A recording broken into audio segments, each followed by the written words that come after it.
Ako si Huli, anak ni Kabesang Tales, iniibig ni Basilio at nagmamahal ng labis.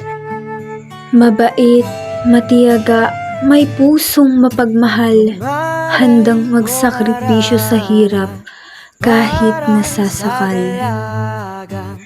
Ibinenta ko ang aking mga alahas, tiniis ang pagod at hirap, maitawid lamang ang pamilya sa unos at sagip sa bawat hinaharap. Dito sa mundo, ako'y patuloy na nagtiis, sa mundong puno ng pag-ibig, dusa at pagmamalabis. Ako'y babae na may dangal at paninindigang matatag, hindi kayang tapakan ng kahit sino sa pusong walang patid at hindi matitibag. Tahimik man sa mata ng iba, lumalaban ako para sa pamilya.